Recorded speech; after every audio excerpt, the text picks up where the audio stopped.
যে নিয়মিত আয়োজন থাকে আমার স্কুলের পক্ষ থেকে, অর্থাৎ প্রতিদিন ঠিক সন্ধ্যা 7টায় আমরা আপনাদের সামনে হাজির হই।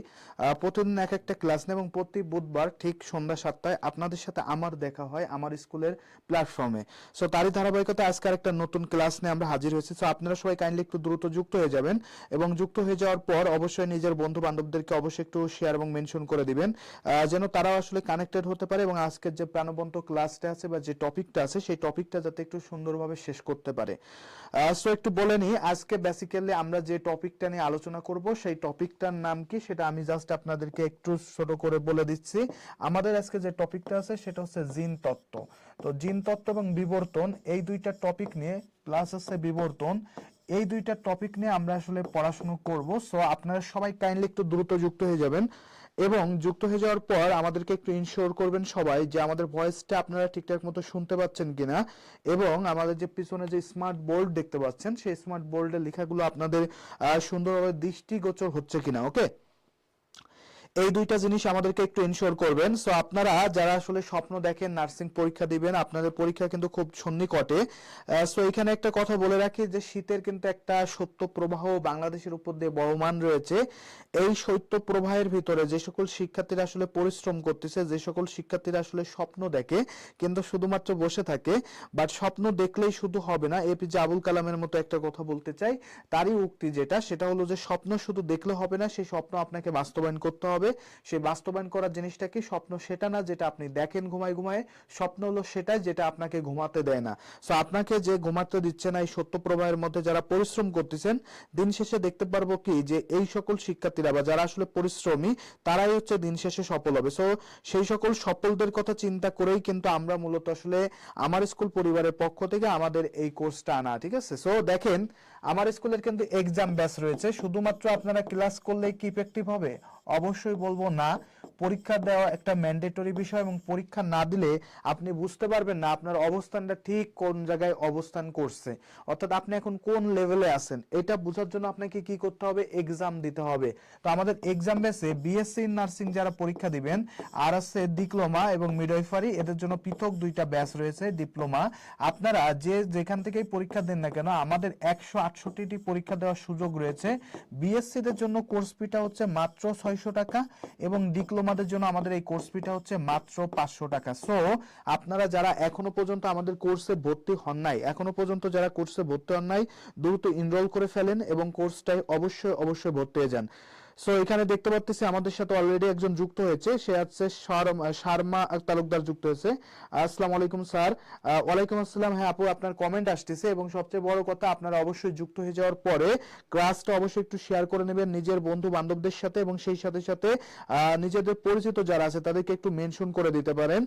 আপনাদের অনেক বন্ধু বান্ধব আছে যারা নার্সিং পরীক্ষা দিতে চায়, কিন্তু আসলে কি ফিনান্সিয়াল প্রবলেমের কারণে হোক, বিভিন্ন কারণে আসলে কি হচ্ছে যে আপনারা যে পড়বেন বিভিন্ন এক জায়গায় কোচিং করতে গেলে তো হিউজ পরিমাণ টাকার দরকার হয়। সো ফিনান্সিয়াল যে প্রবলেমগুলো আপনারা ফেস করছেন তাদের জন্যই মূলত আমাদের এই আয়োজনটা আপনাদের জন্য খুব সার্থক হবে। প্রত্যেকটা ক্লাসে আমরা চেষ্টা করি স্টুডেন্টদেরকে পুঙ্খানুপুঙ্খভাবে বিষয়গুলো বুঝিয়ে দেওয়ার। ওকে, সো আপনারা সবাই কাইন্ডলি একটু দ্রুত যুক্ত হয়ে যান। সো আমরা এখন তাহলে ক্লাসটা শুরু করে দেব। মিষ্টি খান যুক্ত হয়েছে। আসসালামু আলাইকুম। ওয়ালাইকুম আসসালাম আপু, যুক্ত হওয়ার জন্য অসংখ্য ধন্যবাদ আপনাদের সবাইকে। সো চলেন আমরা তাহলে ক্লাসটা শুরু করে দিই। আজকের মতো আমরা ক্লাসটা শুরু করে দিই এবং যারা এখনো এক্সাম বেসে এনরোল করেন নাই, দ্রুত এনরোল করে ফেলেন। আমাদের পেজে মেসেজ দিতে পারেন অথবা আমাদের ইনবক্সে সরাসরি যোগাযোগ করতে পারেন। ওকে, সো দেখেন আজকে যে টপিকটা পড়াতে আসছে, এখানে সর্বপ্রথম একটা টপিক আছে, সেটা হচ্ছে জিন তত্ত্ব, এবং দ্বিতীয় যে টপিকটা আছে সেটা হচ্ছে বিবর্তন। এই দুইটা টপিক নিয়ে যেহেতু আমরা কথা বলবো, সো আমি একেবারে প্রথম থেকে শুরু করি। জিন তত্ত্ব, এই শব্দটা, জিন তত্ত্ব শব্দটি প্রথম ব্যবহার করেন, জিন তত্ত্ব শব্দটি, এই যে শব্দটি, এটা প্রথম যে ব্যবহার করছে, এটা একটা গুরুত্বপূর্ণ কোশ্চেন, ঠিক আছে? ব্যবহার এটা করেন আছে উইলিয়াম বেটসন। কে করেন? উইলিয়াম বেটসন। জিন তত্ত্ব শব্দটা সর্বপ্রথম ব্যবহার করেন উইলিয়াম বেটসন। সো একটু মনে রাখবা, উইলিয়াম বেটসন এই ব্যক্তি সর্বপ্রথম হচ্ছে জিন তত্ত্ব শব্দটা ব্যবহার করেন। কিন্তু কখনো যদি বলা হয় জিন তত্ত্বের জনককে, জিন তত্ত্বের জনক হবে, জিন তত্ত্বের জনক এই কথাটা যদি কখনো কেউ বলে, সুন্দর করে মনে রাখবেন, গেগর জোহান মেন্ডেল। কে? গেগর জোহান মেন্ডেল। ওকে, জোহান মেন্ডেল। ওকে, এই ব্যক্তিকে অর্থাৎ মেন্ডেলকে বলা হয় জিন তত্ত্বের জনক। একটু সুন্দর করে এই দুইটা কথা একটু সুন্দর করে মনে রাখবেন। তো দেখেন জিন বলতে আসলে কি বোঝায়? জিন হচ্ছে ক্রোমোজোমের মধ্যে। জিন মূলত কোথায় থাকে? এই জিন জিনিসটা থাকে হচ্ছে ক্রোমোজোমে, ক্রোমোজোমে অর্থাৎ ডিএনএ তে, ঠিক আছে? ক্রোমোজোম, আর ক্রোমোজোমের একটা ছোট পার্ট হচ্ছে মনে করেন যে ডিএনএ। এই যে ডিএনএ বা আরএনএ যাই বলেন না কেন, এই ডিএনএ এর একটা ছোট পার্ট হচ্ছে জিন, যা বস্তুর বৈশিষ্ট্য নিয়ন্ত্রণ করে। যেমন আমার যে সন্তানরা হবে সেটা নিশ্চয়ই গরু ছাগল হবে না, সেটা নিশ্চয়ই একজন মানুষ হবে, তাই না? আবার বট গাছ থেকে তো নিশ্চয়ই মানুষের সৃষ্টি হয় না, তাইলে তো একটা বিশাল কাউস গন্ডগোল বেঁধে যেত, তাই না? সো বট গাছ থেকে যেমন আসলে বট গাছের সৃষ্টি হয়, ঠিক তেমনি ভেরোইয়া মিষ্টি বলছে আসসালামু আলাইকুম। ওয়ালাইকুম আসসালাম। তাহিয়া কাসলাম বলছে আসসালামু আলাইকুম। ওয়ালাইকুম আসসালাম। ভেরিও মিষ্ট বলছে এটা ডিপ্লোমা নার্সিং এর ক্লাস। হ্যাঁ, অবশ্যই ডিপ্লোমা নার্সিং এর জন্য খুবই ইফেক্টিভ একটা ক্লাস। ওকে, ইশরাত জান বলছে আসসালামু আলাইকুম। ওয়ালাইকুম আসসালাম। সো সবাইকে অসংখ্য ধন্যবাদ যুক্ত হওয়ার জন্য। আমি যে কথাগুলো বলবো সবাই কাইন্ডলি একটু সুন্দর করে নোট করবেন। আমি খুব কম পড়াইতে পছন্দ করি, এবং যে টপিকগুলো পড়াই দিব, যে টপিকগুলোতে জোর দিব, সেই টপিকগুলোতে আপনারাও কিন্তু একটু জোর দিবেন, ঠিক আছে? তাহলে আমি কি বললাম একটু সুন্দর করে বুঝতে হবে। জিন বলতে কি বোঝায়? আমাকে কোশ্চেন করতে পারে জিনটা কোথায় থাকে। তাহলে জিন কোথায় থাকে? ক্রোমোজোমে থাকে। ক্রোমোজোমের একটা ডিএনএ একটা পার্ট আছে, সেই ডিএনএরই ছোট একটা অংশ, যেটা হচ্ছে বংশ পরম্পর। আমার থেকে আমার ছেলে, ছেলের থেকে তার ছেলে, তার থেকে তার ছেলে, এই যে বংশ পরম্পর যে বহন করে নিয়ে যায়, সেই জিনিসটাই হচ্ছে কি জিন। তো বংশগতির ধারক এবং বাহক আপনি কাকে বলতে পারেন? জিনকে বলতে পারেন। আবার অনেক সময় কি হয়, আমরা ডিএনএ আর কেও বলে থাকি, আবার কি আমরা ক্রোমোজোমকেও বলে থাকি। সো জিন মানে আমরা, এই জিন মানে কিন্তু ওই যে আমরা পড়ে থাকি না জিন অদৃশ্য বস্তু, এই জিন কিন্তু সে জিন না। এই জিনটা কি আমাদের কোষের ভিতরেই থাকে। ওকে, যেমন আমি ধরেন একটু কালো, সো আমার ছেলে মেয়ে অবশ্যই একটু কালো হওয়ার পসিবিলিটিটা বেশি থাকবে। আমি ধরেন বেটে, আমার ছেলে মেয়ে অবশ্যই বেটে হবে। আমি যদি লম্বা হই, আমার ছেলে মেয়ে কি হবে? লম্বা হওয়ার একটা পসিবিলিটি থাকবে। আমি যদি ফর্সা হয়, আমার ছেলে মেয়ে ফর্সা হওয়ার একটা সম্ভাবনা থাকবে। এই যে জিনিসটা বহন করতেছে, অর্থাৎ বাবা থেকে সন্তানে, মা থেকে সন্তানে বহন করতেছে, সেটাই হচ্ছে কি মূলত?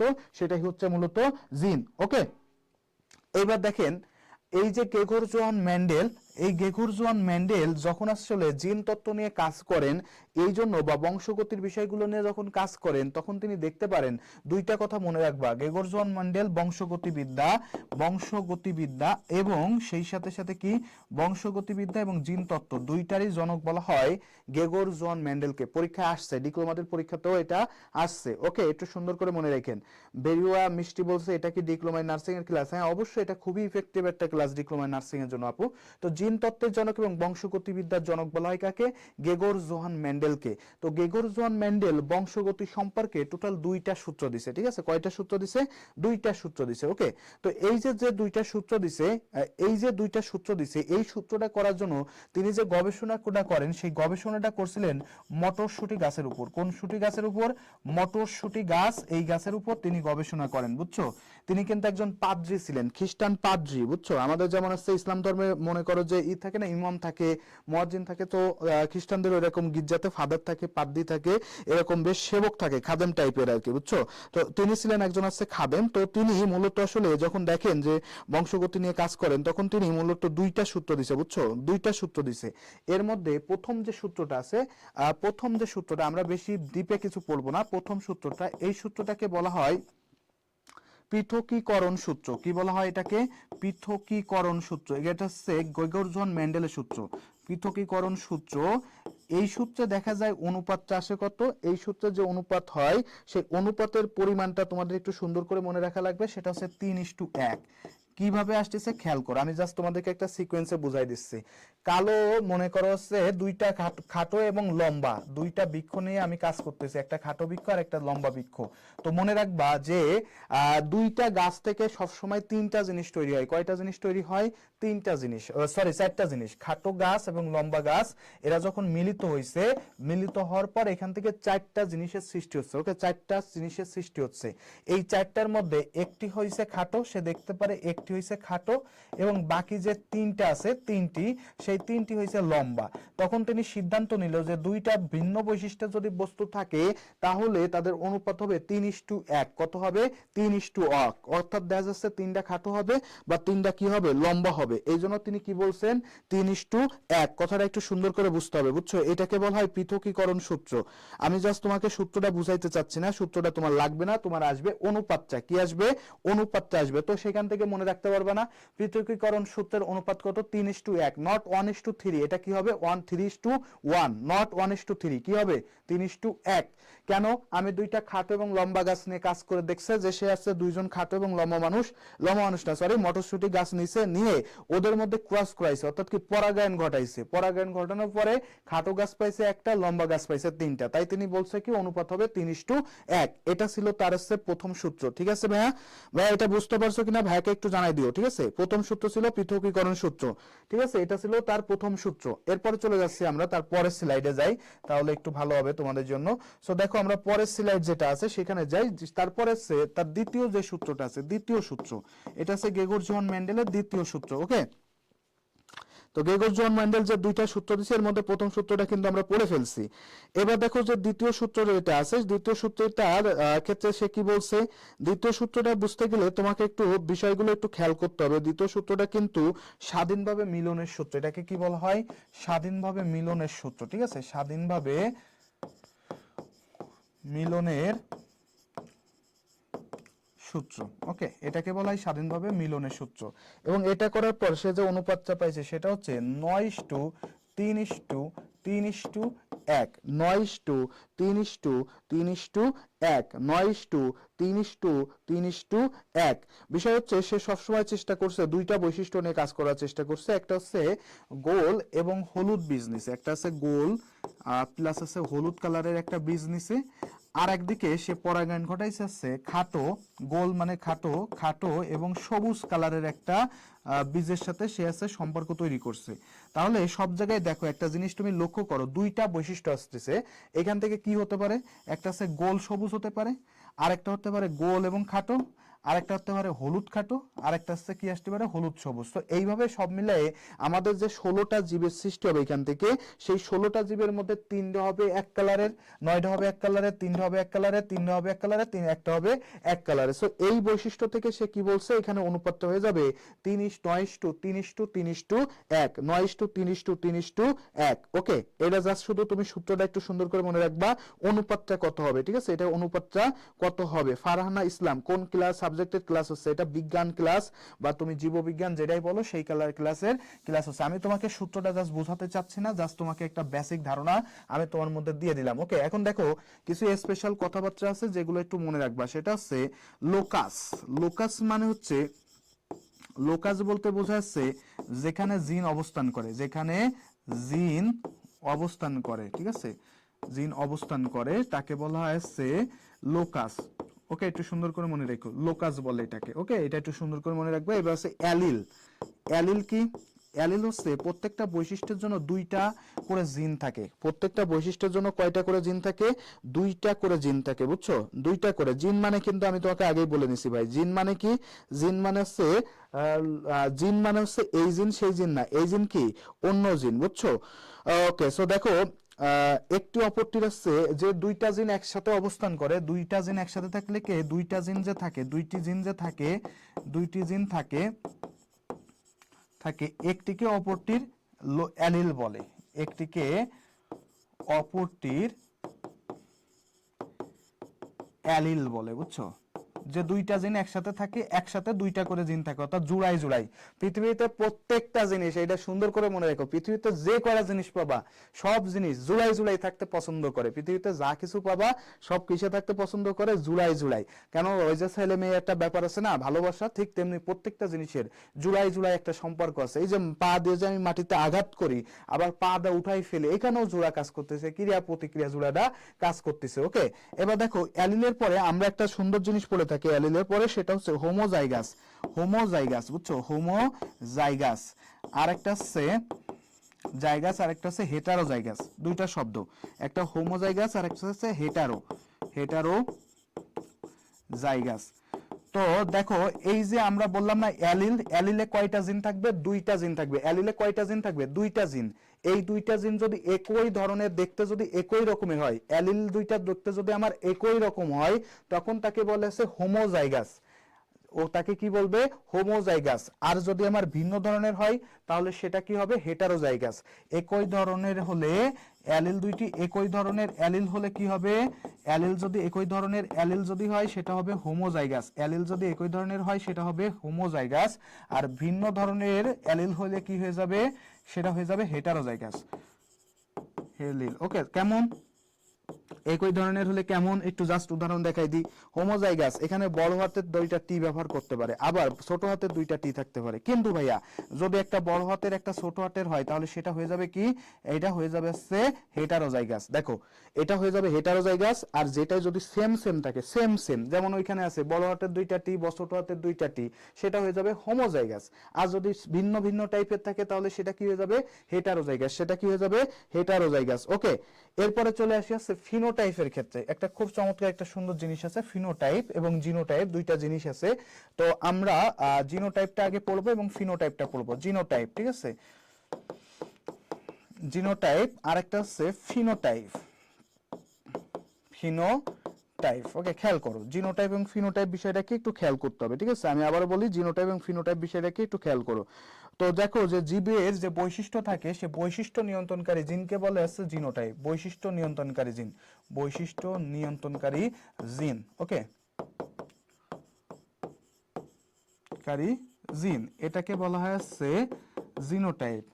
আর আছে জিনোটাইপ, এটাকে কি বলা হয়, জিনোটাইপ। আর জিনোটাইপ দ্বারা জীবের যে বাহ্যিক লক্ষণ, যে লক্ষণটা প্রকাশ পায়, জিনোটাইপ দ্বারা যে লক্ষণ প্রকাশ পায় সেটাকে বলে ফিনোটাইপ। জিনোটাইপ দ্বারা, জিনোটাইপ দ্বারা প্রকাশিত লক্ষণ, দ্বারা প্রকাশিত লক্ষণ, প্রকাশিত লক্ষণ, এই লক্ষণটাকে কি বলা হচ্ছে, এই লক্ষণটা হবে হচ্ছে ভাইয়া তোমার ফিনোটাইপ। তাহলে দুইটা শব্দ এখান থেকে পড়ে ফেলবা, সেটা হচ্ছে জিনোটাইপ একটা, আর একটা হচ্ছে কি ফিনোটাইপ। জিনোটাইপ বলতে কি বোঝাচ্ছে, জিনোটাইপ হচ্ছে যেসব জিন আছে আমার বৈশিষ্ট্য প্রকাশ করতে সহযোগিতা করে, তাকে কি বলা হয়, তাকে বলা হচ্ছে, তাকে কি বলা হচ্ছে, তাকে বলা হচ্ছে ভাইয়া বৈশিষ্ট্য নিয়ন্ত্রণকারী জিনকে বলা হচ্ছে জিনোটাইপ। আর ফিনোটাইপ কাকে বলা হচ্ছে, জিনোটাইপ দ্বারা প্রকাশিত লক্ষণকে বলা হচ্ছে আমাদের ফিনোটাইপ, ঠিক আছে। আমাদের ফিনোটাইপ বলা হচ্ছে কাকে, বৈশিষ্ট্য নিয়ন্ত্রণ করে, যে যারা যে নিয়ন্ত্রণ করে সেটাকে বলা হয় কি ফিনোটাইপ। ওকে, এই পর্যন্ত সবাই লিখতে পারছেন কিনা ভাইয়াকে একটু কমেন্ট করে জানাই দিবেন, এই পর্যন্ত বুঝতে পারছেন কিনা। আমরা কিন্তু একটু এমসিকিউ প্র্যাকটিসেও যাব। ওকে, আমরা দুই একটা কোশ্চেনের পরে আমরা কিন্তু এমসিকিউ প্র্যাকটিসেও যাব, ঠিক আছে। ভার্সিটি এক্সাম কি, ওকে, সো দেখি একটু দ্রুত জানাই দিবেন সবাই এটা বুঝতে পারছেন কিনা। এর বাইরে আপনারা দুইটা জিনিস পাবেন, একটা প্রকট বৈশিষ্ট্য, একটা প্রচ্ছন্ন বৈশিষ্ট্য। প্রকট মানে হচ্ছে যেটা প্রকাশিত হয়েছে, প্রকাশিত হয়েছে, অর্থাৎ আমি ধরেন যে মনে করেন যে লম্বা, ফর্সা, দেখতে সুন্দর, এরকম যদি হয় তো আমার বাবার বৈশিষ্ট্য তেমন, তো আমার মধ্যে যে বৈশিষ্ট্যটা আসছে সেটা কি হয়ে যাবে, এটা হচ্ছে প্রকট। বাট আমার মা মনে করেন যে দেখতে সুন্দর না, কালো, মনে করেন সবকিছু বলে বা আমার বাবা কালো বা আমার মা কালো, যেই হোক না কেন, বাট ওই জিনিসটা আমার মধ্যে আসে নাই। তো ওই জিনিসটা পরবর্তী বংশধরের মধ্যে আসতে পারে, কিন্তু আমার মধ্যে এটা কি অবস্থায় আছে, প্রচ্ছন্ন অবস্থায় আছে। প্রচ্ছন্ন মানে কি, ল্যাটেন্ট অবস্থায় আছে, মানে কি সুপ্ত অবস্থায়। কি অবস্থায় আছে, সুপ্ত, ল্যাটেন্ট, সুপ্ত অবস্থায় থাকলে সেটা হবে প্রচ্ছন্ন।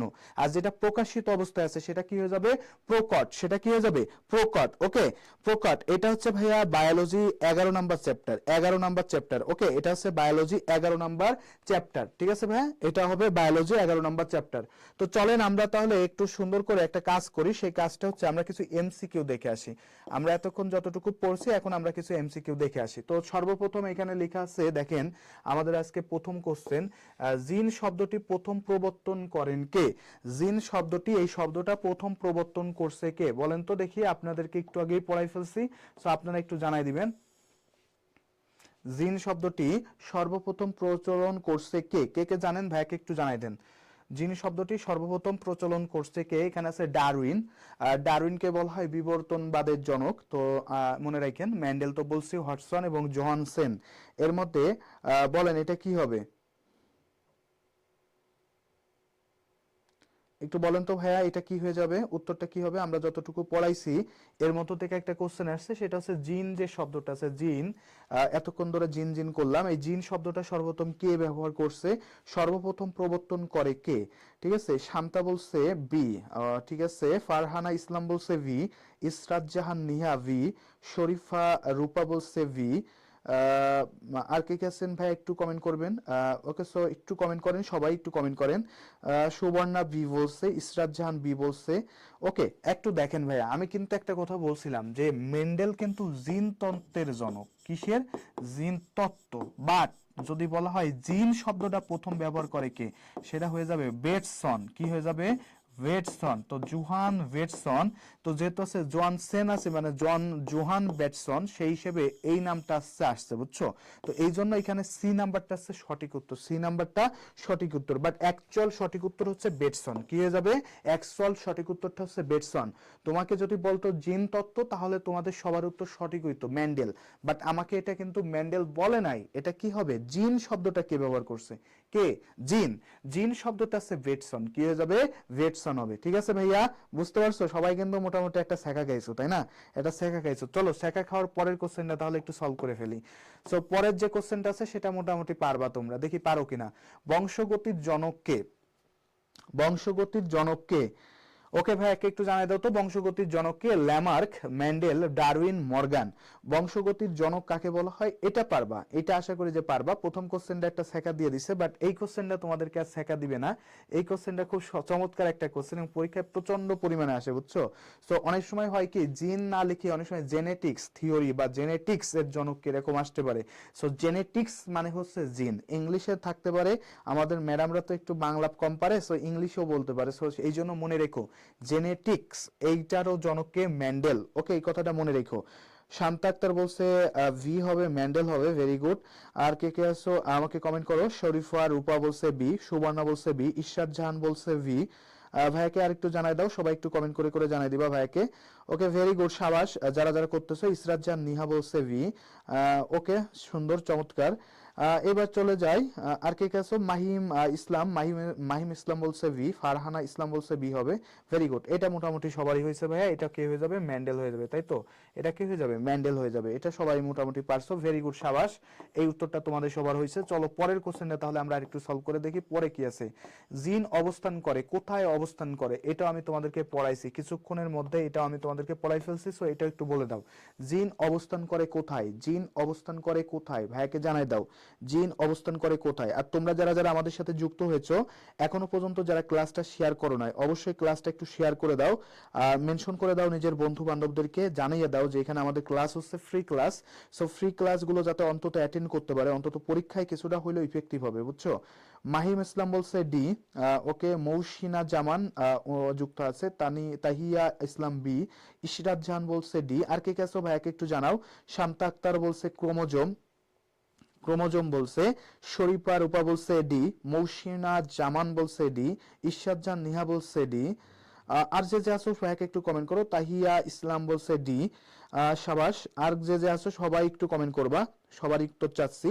এবং তোমরা যারা যুক্ত হয়েছো, অবশ্যই ক্লাসটা এখনো যারা শেয়ার করো নাই, মেনশন করো নাই বন্ধু বান্ধবদেরকে, যারা ভালোবাসা এখনো দাও নাই, অবশ্যই ভাইয়াদের জন্য এবং আমার স্কুলের জন্য অবশ্যই তোমাদের পক্ষ থেকে আমরা কি চাই?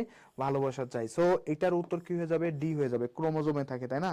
এটাও আমি তোমাদেরকে পড়াইছি। এটা রাইবোজোমে না, নট রাইবোজোম। মনের মাঝে শুধুই তুমি, নট রাইবোজোম। রাইবোজোমে থাকে না, এটা কোথায় থাকে? ক্রোমোজোমে। সো ক্লাসটা যদি ভালোভাবে যে করে, তারা সবাই কিন্তু সুন্দর সুন্দর উত্তর দিতে পারে, বুঝছো?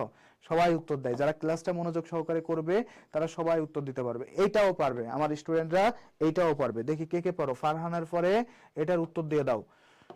মেন্ডেলের পরীক্ষায় উদ্ভিদ কোনটি? এটা আমি তোমাদেরকে একটু আগে শেয়ার করছি, তাই না? এটা একটু বলো তো। মাহির বাবু বলছে ডি। ওকে, তামান্না ইসলাম সন্ধ্যা, আমি আছি। কোথায় আছো তুমি আসলে? চট্টগ্রাম ইউনিভার্সিটিতে নাকি? আচ্ছা যাক, চট্টগ্রাম ইউনিভার্সিটির চিন্তা ভাবনা আমরা পরে করি, আমরা এইটার চিন্তা আগে করে ফেলি। মেন্ডেলের পরীক্ষা, এই পরীক্ষায় কোনটা ব্যবহার করেন? ইসরাত জাহান বলছে সি, মানে মোটর। শান্তা আক্তার বলছে মোটর। মাহিম ইসলাম বলছে সি। সাবাস। আর কে কে আছো ভাইয়াকে একটু জানাই দিবা, সবাই একটু উত্তর দিয়ে দাও। সবারই উত্তর দেখতে চাচ্ছি। এবং সেই সাথে সাথে আমি আবারও বলি, তোমরা যারা যারা ক্লাসে যুক্ত হয়েছো, যদি তোমাদের পরিচিত অনেক বন্ধু বান্ধবী আছে যারা আসলে নার্সিং পরীক্ষা দিতে চায়, হয়তো প্রিপারেশনটা নিতে পারতেছে না, তো তাদের জন্যই কিন্তু আমাদের এই সহজ একটা আসছে প্রিপারেশন নেওয়ার জন্য। আমরা তোমাদের পাশে সবসময় আছি।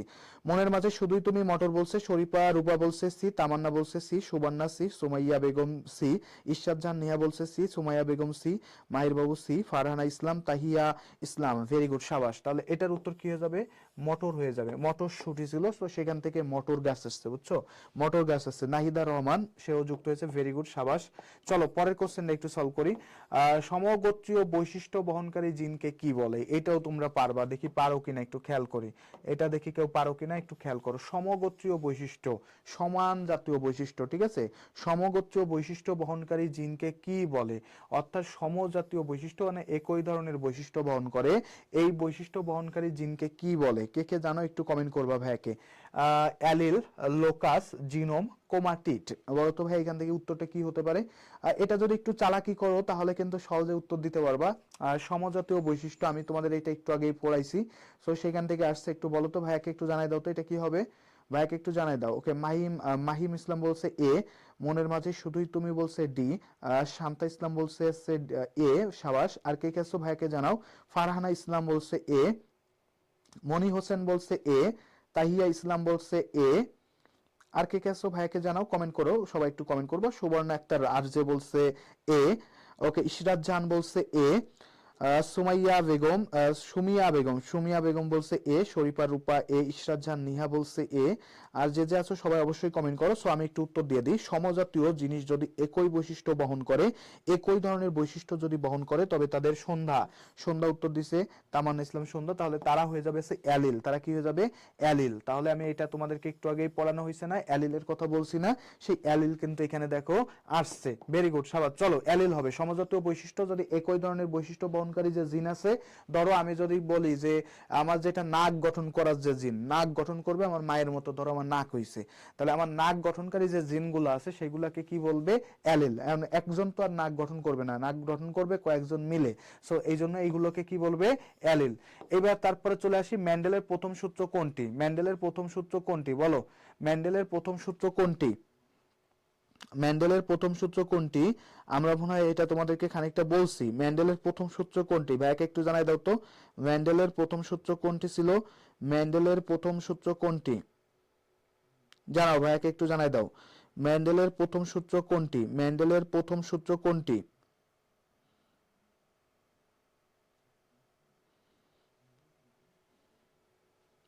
মেন্ডেলের প্রথম সূত্র, এই সূত্রটার কি নাম ছিল একটু বলো তো। মেন্ডেলের প্রথম সূত্রের নাম কি ছিল মনে আছে? আমি পড়ানো হয়েছে, একটু বলো তো কি হবে। এটা কি হবে বলো তো? স্বাধীনভাবে, স্বাধীন বিন্যাস সূত্র, তারপরে যেটা আছে সেটা আছে আধিপত্য সূত্র, বিশুদ্ধতার সূত্র, তারপর কি আছে ভাইয়াকে একটু জানাও তো। বিশুদ্ধতার সূত্র এবং বিচ্ছিন্নতার সূত্র। শরীফা রূপা তামান্না গেল, শান্তা আক্তার বলছে ডি, শরীফা রূপা বলছে সি, শান্তা আক্তার বলছে সি। আর কে কে আছো ভাইয়াকে জানাও। সো আমি কিন্তু এটা বলবো, সো তোমাদের কাছে এটা একটু হার মনে হচ্ছে যে না আসলে কি না কি দিয়ে ফেললো, তাই না? কি না কি দিয়ে ফেললো, তো তেমন কিছুই দেয় নাই। ভাইয়াকে একটু সুন্দর করে খেয়াল করো। ভাইয়া তোমাদেরকে যে সূত্রটা দিছিল সেই সূত্র কি বলছিল ভাইয়া তোমাদেরকে একটু আগে? সেটা বলছিল কি বলতো? পৃথকীকরণের কথা বলছিল, তাই না? পৃথকীকরণ মানে কি? নিশ্চয়ই তাহলে ডাইভার্টেশন। পৃথকীকরণ মানে কি? পার্থক্য, তার মানে কি ডাইভার্টেশন, তাই না? তো পৃথকীকরণ মানে কি আসে জানো? পৃথকীকরণ মানে আছে বিচ্ছিন্নতা। কি আসে? বিচ্ছিন্নতা আসে। পৃথকীকরণ মানে কি বিশুদ্ধতা? অবশ্যই না। পৃথকীকরণ মানে কি? পার্থক্য। পার্থক্য মানে কি? একজনের সাথে আরেকজনকে ছড়াই নেওয়া, বিচ্ছিন্ন করে দেওয়া। তাহলে বিচ্ছিন্ন করে দিলে তাহলে সঠিক উত্তরটা কি হয়ে যাবে? এই বিচ্ছিন্নতা সূত্র হয়ে যাবে সঠিক উত্তর, বুঝছো? বিচ্ছিন্নতা হয়ে যাবে কি সঠিক উত্তর। এই ক্লিয়ার, বুঝতে পারছো? এটা সবাই মোটামুটি, এটাও একটা শেখা খাওয়ার মতো একটা কোশ্চেন হয়েছে। তো আমার আপুরা ভাইয়ারা সবাই মোটামুটি একটু শেখা খেয়ে গেছে আজকে পরীক্ষায়। কোশ্চেনে মনে করে এটা আসছে এবং আসার পরে আমার ভাই এবং আপুরা কি হয়েছে? ছোট করে একটা শেখা খেয়ে গেছে। সো শেখা খাইয়ে তাহলে উত্তরটা কি হয়ে যাবে একটু বলো তো ভাইয়া, মনে মনে বলো বা আমার সাথে বলো। বিচ্ছিন্নতার সূত্র। পৃথকীকরণ বলছিলাম না? তো পৃথকীকরণ মানে কি? পার্থক্য। পার্থক্য মানে কি? বিচ্ছিন্নতা। তো সেই জায়গা থেকে বিচ্ছিন্নতার সূত্র আসছে, কি আসছে? বিচ্ছিন্নতার সূত্র আসছে, বুঝছো? একটু মনে রেখো, বিচ্ছিন্নতার সূত্র আসছে। ওকে, চলো তারপরে যাই। হোমোজাইগাসের অবস্থায় জিনের রূপ হলো, হোমোজাইগাস অবস্থায় জিনের রূপ কেমন বলো? হোমোজাইগাস অবস্থায় জিনের রূপ কেমন একটু বলো দেখি, পারো কিনা। হোমোজাইগাস অবস্থায় জিনের রূপ কেমন? এখানে কয়েকটা অপশন দেওয়া আছে, অপশনটা দেখে একটু বলো। চেগেনটা স্বাধীনতার শত্রু, স্বাধীন, হ্যাঁ স্বাধীনতার সূত্র, হ্যাঁ হয়েছে। জনন কোষ বিশুদ্ধ সূত্র পড়েছিলাম তাই সি উত্তর করেছিলাম। জনন কোষ না, আমরা বলছি আছে মেন্ডেলের প্রথম সূত্র, তো এটা ছিল পৃথকীকরণ। পৃথকীকরণ মানে কি? বিচ্ছিন্নতা। সেই জায়গা থেকে আসছে কি আসছে? ডি আসছে, বুঝছো? এটা পারা উচিত, এটা আমি কিছুক্ষণ আগে তোমাদেরকে উদাহরণ দিয়ে দেখিয়েছি। সো এটা একটু বলো তো। তামান্না সন্ধ্যা বলছে মনোহারবিট ক্রস সূত্র এই তিনটাই হয়েছে। বিশুদ্ধতা আসলে ওইটা সঠিক উত্তর হবে না। পৃথকীকরণ দিয়ে তোমরা পৃথকীকরণ ওইটা হচ্ছে সব থেকে সঠিক, কারণ এর মধ্যে হাইব্রিডেশন থাকে, বুঝছো। মনি হোসেন বলছে বি, আর শান্তা আক্তার বলছে এ, আর সুবর্ণা আক্তার আর জে বলছে এ, মাহবুবা আক্তার বলছে এ। আর কে কে আছো ভাইকে একটু কমেন্ট করো, সবাই অবশ্যই কমেন্ট করবা। আর যারা যারা যুক্ত হচ্ছে অবশ্যই, যারা এখনো পর্যন্ত ক্লাসটা শেয়ার করো না অবশ্যই একটু শেয়ার করে দিতে পারো, নিজের বন্ধু বান্ধবদের সাথে অবশ্যই একটু মেনশন করে দিতে পারো তাদেরকে, যেন তারাও আসলে কানেক্টেড হতে পারে এবং ক্লাসটা শেষ পর্যন্ত অবশ্যই উপভোগ করতে হবে, ঠিক আছে। মনি হোসেন, ইশরাত, শরীফা, ইশরাত জাহান, ভেরি গুড। তো আমি তোমাদেরকে বলছিলাম যে হোমো মানে কি, হোমো মানে আছে সমান, সমান, হোমো মানে কি একই হবে। তো প্রত্যেকটা জায়গাতে আছে দুইটা জিন থাকে, তো হোমো হইলে কি হয়ে যাবে, একই জিনিস হয়ে যাবে, বা ছোট হাতে থাকলে এটা। আর হেটারো মানে কি বিভিন্ন, তাহলে হেটারো থাকলে আছে টি একটা, ছোট হাতের টি একটা, আরেকটা কি হবে ছোট হাতের টি বড় হাতের টি, তাহলে এইগুলো সব হয়ে যাবে আছে হেটারো, এগুলো সব কি হয়ে যাবে হেটারো জাইগাস, হেটারো জাইগাস, বুঝছো, এগুলো হয়ে যাবে আছে হেটারো জাইগাস। আর যদি তোমাকে একই ধরনের হয় তখন সেটা হয়ে যাবে হোমোজাইগাস, তখন সেটা কি হয়ে যাবে হোমোজাইগাস। তাহলে আমার হেটারোজাইগাস এবং হোমোজাইগাস এটা তোমাদেরকে পড়ানো হয়েছে না, এটা তোমাদেরকে পড়ানো হয়েছে এবং তোমরা সঠিক উত্তর দিয়েছো, ঠিক আছে। তো চলো তারপরে যাই, তারপরে চলে যাই। সো ফেনোটাইপ বলতে কি বোঝো, ফেনোটাইপ এটা বলতে আসলে কি বোঝায়, ফেনোটাইপ মানে কি এটাও তোমাদেরকে পড়ানো হয়েছে। ফেনোটাইপ বলতে কি বোঝো, জিনের গঠন, জিনগত বিন্যাস, বাহ্যিক প্রকাশ, আর আছে ক্রোমোজোম সংখ্যা। বলো তো এটার উত্তর কি হবে, ফেনোটাইপ বলতে কি বোঝো, ফেনোটাইপ বলতে আসলে কি বোঝো একটু বলো, ফেনোটাইপ বলতে তোমরা আসলে কি বোঝো একটু বলো তো, ফেনোটাইপ বলতে তোমরা কি বোঝো, ফেনোটাইপ বলতে তোমরা কি বোঝো। জিনের গঠন, জিনগত বিন্যাস, বাহ্যিক প্রকাশ, ক্রোমোজোম সংখ্যা। ফেনোটাইপ বলতে তোমরা অ্যাকচুয়ালি কি বোঝো একটু বলো তো ভাইয়াকে। মাইম ইসলাম বলছে সি, শান্তা আক্তার বলছে সি, মনি হোসেন বলছে সি, শরীফা রূপা বলছে সি, সাবাস। আর কে কেছো ভাইয়াকে একটু জানাও, সবাই একটু উত্তর দিবা। সুবর্ণা আক্তার আর যে বলছে সি, আরো যারা যারা আছো যুক্ত, ইশরাত জাহান সি বলছে, সাবাস, ভেরি গুড। আমি তোমাদেরকে বলছিলাম যে জিনের যে বৈশিষ্ট্যগুলো, যে জিনগুলো আছে বৈশিষ্ট্য প্রকাশ করে তাকে বলা আছে জিনোটাইপ, আর যে বৈশিষ্ট্যটা বাইরে প্রকাশ হয় সেটাকে কি বলে, সেটাকে বলা আছে ফিনোটাইপ। তাহলে বাহ্যিক বৈশিষ্ট্যটাই হচ্ছে কি মূলত ভাইয়া, এই যে বাহ্যিক প্রকাশ, এই বাহ্যিক প্রকাশটাই হচ্ছে মূলত আমাদের ফিনোটাইপ, এই বাহ্যিক প্রকাশটা কি আমাদের ফিনোটাইপ। ওকে, সো চলো এটা মোটামুটি আমাদের হয়ে গেল। এখন তাইলে আমরা আবার একটু পড়াশোনায় ব্যাক করি, আমরা যেখানে দাগায় দাগায় দিচ্ছিলাম বা পড়াচ্ছিলাম সেখানে আবার একটু আমরা চলে যাই, ঠিক আছে, ওই জায়গাটায় আমরা আবার একটু পড়ানো শুরু করি, ঠিক আছে, একটু দাঁড়াও। সো আমরা ওই জায়গাটায় আবার একটু চলে যাই। তো দেখো আমরা তো এগুলো শেষ করলাম, এখন আমরা তাইলে আবার একটু পড়াশোনায় ব্যাক করে চলে যাচ্ছি আমাদের জায়গা মতো।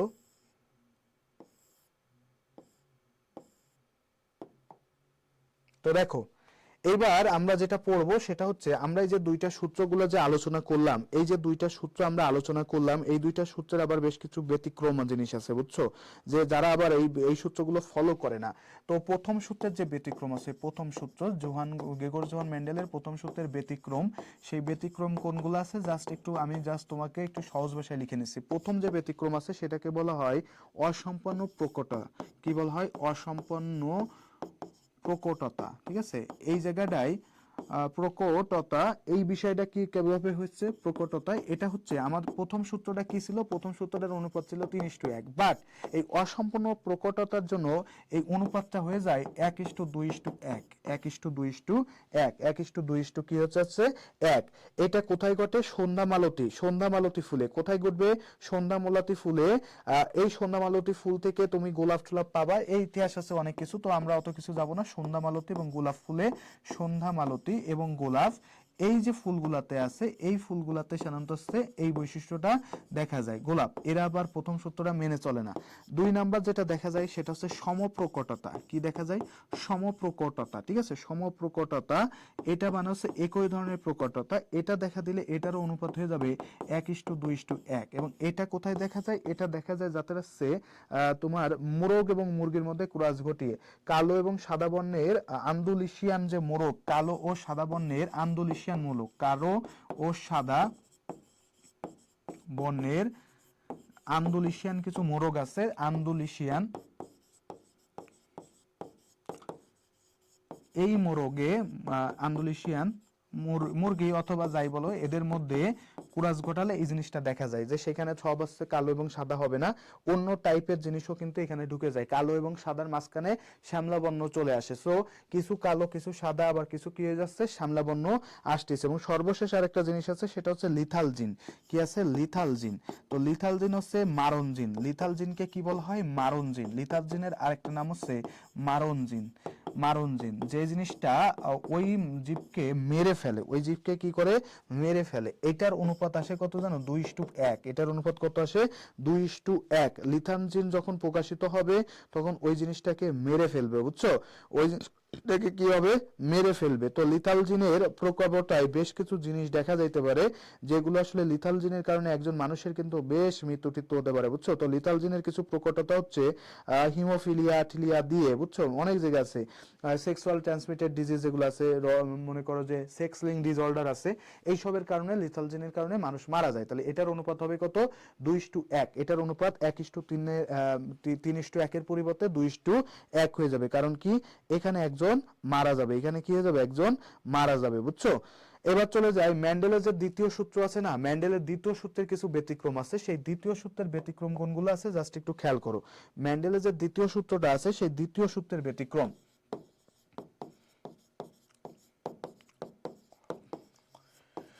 এই দ্বিতীয় সূত্রের ব্যতিক্রম, দ্বিতীয় সূত্র তো আমরা পড়ছি যে এটা আছে 9:3:3:1, বাট এটার কিছু ব্যতিক্রম আছে। এই ব্যতিক্রম আছে পরিপূরক জিন, পরিপূরক এটা আছে পরিপূরক জিনের কারণে কিছুটা ব্যতিক্রম দেখা যায়।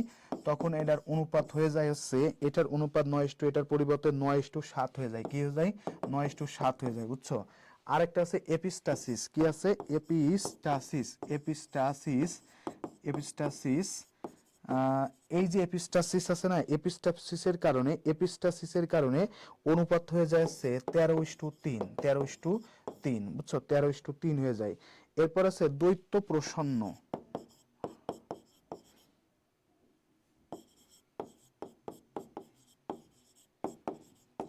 দ্বৈত প্রসন্ন এপিস্টাসিস,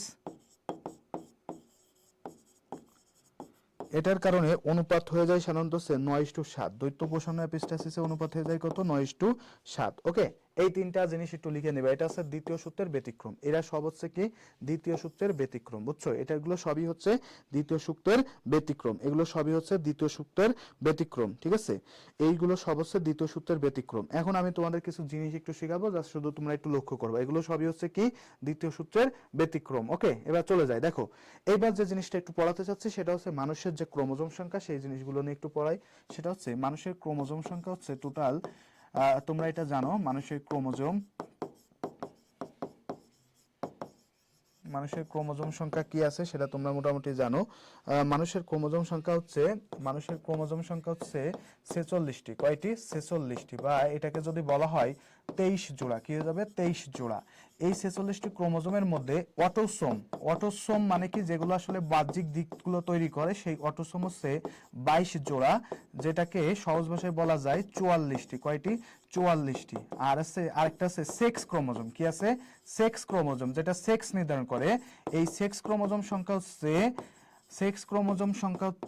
দুটি, বা এক জোড়া বা দুটি। এক জোড়া বা কয়টি? দুটি। এক জোড়া বা দুটি। ওকে, এই কথাটা একটু সুন্দর করে মনে রাখবে। এখন মানুষের লিঙ্গ নির্ধারণ হয় কিভাবে? একজন সেলের ক্রোমোজোম সংখ্যা সবসময় কেমন হয়? সেলের ক্রোমোজোম সংখ্যা হবে XY, বুঝছো? আর একজন মেয়ে যে হয়, মেয়ের ক্রোমোজোম সংখ্যা নির্ধারিত হয় XX। এটা হচ্ছে ছেলে এবং মেয়েদের ক্রোমোজোম সংখ্যা। এখন দেখো, একজন ছেলে হবে নাকি মেয়ে হবে, এটা টোটালি নির্ভর করে একটা সেলের উপর। কার উপর নির্ভর করে? সেলের উপর। কিভাবে নির্ধারণ হয় একটু খেয়াল করো। সেলের যে বা বাবা থেকে আমি কি কি পাচ্ছি? বাবার যে ক্রোমোজোম সেটা কি কি আছে? X এবং Y। আর মায়ের যেটা আছে সেটা ধরে নাও, মায়ের যেটা থাকে সেটা হচ্ছে X এবং X। তো এই বাবা থেকে এক্স আর মা থেকে তো সবসময় এক্স আসবে, তাহলে হয়ে যাবে কি? মেয়ে হয়ে যাবে। বাবা থেকে যদি ওয়াই আসে আর মা থেকে যদি এক্স আসে, তখনই কি হয়ে যাবে? ছেলে হয়ে যাবে। তখন কি হয়ে যাবে? ছেলে হয়ে যাবে। সো এইটা কথাটা একটু সুন্দরভাবে মনে রেখো। মানুষের যে লিঙ্গ নির্ধারণ করা হয়, মানুষের লিঙ্গ নির্ধারণের পদ্ধতি আছে দুই ধরনের দেখা যায়। একটা আছে XXXY, একটা আছে XXXO, বুঝছো? তো মানুষের যে লিঙ্গ নির্ধারিত হয়, দুইটা পদ্ধতি আছে। এর মধ্যে মানুষের যেটা হয় সেটা হবে XXXY। এই পদ্ধতিটা হচ্ছে মানুষের হয় মানুষের, এইটা সব থেকে গুরুত্বপূর্ণ, মানুষের হয় আছে এক্স এক্স এক্স ওয়াই, এই যে পদ্ধতি এইটাতে হয় মানুষের হয়। এছাড়া হচ্ছে গাজা, নাম নিশ্চয়ই শুনছো গাজা, তাই না? গাজা, তেলকুচি, তেলকুচি, এইগুলোতে সব আছে এক্স এক্স এক্স ওয়াই, এই পদ্ধতিতে লিঙ্গ নির্ধারিত হয়, বুঝছো? এই পদ্ধতিতে লিঙ্গ নির্ধারিত হয়। মানুষের যে গাজা, এই যে এক্স এক্স এক্স ওয়াই, এই পদ্ধতিতে লিঙ্গ নির্ধারিত হয় মানুষ গাজা তেলকুচির। আরেকটা যেটা আছে সেটা হচ্ছে কি ভাইয়া, এক্স এক্স এক্স জিরো বা এক্স ও, এই পদ্ধতিতে লিঙ্গ নির্ধারিত হয় কার কার, একটু খেয়াল করবা, ফড়িং, ঘাস ফড়িং, সারপোকা, ঢাকাতে যারা থাকে তারা খুব ভালো চেনে এটা, সারপোকা, বুঝছো? সারপোকা, এই যে দুইটা জিনিস আছে, এই দুইটা জিনিসের লিঙ্গ নির্ধারিত এক্স এক্স এক্স ও তে, এক্স এক্স এক্স ও তে, ওকে? এটা একটু সুন্দর করে মনে রাখবা, এক্স এক্স এক্স ও তে নির্ধারিত হয়, ওকে? এই দুইটা কথা একটু সুন্দর করে মনে রাখতে হবে এবং এই স্লাইডটা একটু ভালো করে পড়বা। মানুষের ক্রোমোজোম থাকে 46টি, এখানে 23 জোড়া বা 23 জোড়া, অটোসোম থাকে 22 জোড়া, 44টি হচ্ছে তোমার টোটাল, আর সেক্স ক্রোমোজোম 1 জোড়া বা 2টি। আর লিঙ্গ নির্ধারণ করে কে? ছেলে। লিঙ্গ নির্ধারণ করে কে? ছেলে। আর একটা পয়েন্ট একটু লিখে নিবা, মানুষের গায়ের রং নির্ধারিত হয় মেলানিন দ্বারা। মানুষের গায়ের রং, এটাতে ইম্প্যাক্ট ফেলে কে? মেলানিন, মেলানিন, ঠিক আছে? মেলানিন, ওকে? মানুষের গায়ের রঙে ইম্প্যাক্ট ফেলে কে? মেলানিন, মেলানিন, ঠিক আছে? এটা একটু সুন্দর করে মনে রাখবা, মেলানিন। এবার চলে আসে হিমোফিলিয়া। হিমোফিলিয়া মানে কি? হিমোফিলিয়া হচ্ছে এমন একটা রোগ যে রোগে রক্ত সাধারণত তঞ্জিত হতে চায় না, রক্ত তঞ্জিত হতে চায় না, হিমোফিলিয়া। হিমোফিলিয়া আছে দুই ধরনের। হিমোফিলিয়া আছে কয় ধরনের? হিমোফিলিয়া আছে দুই ধরনের। একটা হচ্ছে, সহজ কথায় মনে রাখবো, একটা হচ্ছে ক্লাসিক হিমোফিলিয়া বলে, ক্লাসিক হিমোফিলিয়া। আরেকটা হচ্ছে, একটা হচ্ছে ক্লাসিক, আরেকটা হচ্ছে ক্রিসমাস। একটা কি আছে? ক্রিসমাস, ক্রিসমাস হিমোফিলিয়া, ঠিক আছে? হিমোফিলিয়া। তো আমি তোমাদেরকে মনে হয় পড়াইছি, যারা আমাদের সাথে প্রথম থেকে ছিল, তোমরা জানো রক্ততঞ্জনের যে ফ্যাক্টর, রক্ততঞ্জনের ফ্যাক্টর কয়টা? রক্ততঞ্জনের ফ্যাক্টর হচ্ছে 11টি, তাই তো? 13টি, সরি, ফ্যাক্টর কয়টি? 13টি। রক্ততঞ্জনের ফ্যাক্টর হচ্ছে 13টি। এই 13টি ফ্যাক্টরের মধ্যে 8 নাম্বার ফ্যাক্টর অনুপস্থিত থাকলে 8 নম্বর যদি ফ্যাক্টর, রক্ততঞ্জনে 8 নম্বর ফ্যাক্টর অনুপস্থিত থাকলে সেটা কি হয়ে যাবে? সেটা হয়ে যাবে হচ্ছে ক্লাসিক হিমোফিলিয়া। অনুপস্থিত যদি থাকে তাহলে সেটা হয়ে যাবে ক্লাসিক হিমোফিলিয়া। আর যদি ভাইয়া আমাদের 9 নাম্বার ফ্যাক্টর অনুপস্থিত থাকে, কত নাম্বার? 9 নাম্বার অনুপস্থিত থাকলে সেটা হয়ে যাবে হচ্ছে ক্রিসমাস হিমোফিলিয়া। জাস্ট এই দুইটা কথা মনে রাখবা। রক্ততঞ্জনের যে 12টি ফ্যাক্টর আছে, 13টি ফ্যাক্টর আছে, এর মধ্যে যদি আমাদের 8 নাম্বারটা অনুপস্থিত থাকে সেটা হয়ে যাবে ক্লাসিক হিমোফিলিয়া। যদি আমাদের 9 নাম্বারটা অনুপস্থিত থাকে তাহলে সেটা হয়ে যাবে কি? সেটা হয়ে যাবে আমাদের ক্রিসমাস হিমোফিলিয়া। সেটা কি হয়ে যাবে? ক্রিসমাস হিমোফিলিয়া, ওকে? এটা একটু সুন্দর করে মনে রাখতে হবে ভাইয়া, এটা ভুল করা যাবে না, বুঝছো? আমার কথাটা একটু সুন্দর করে মনে রেখো, এটা ভুল করো না।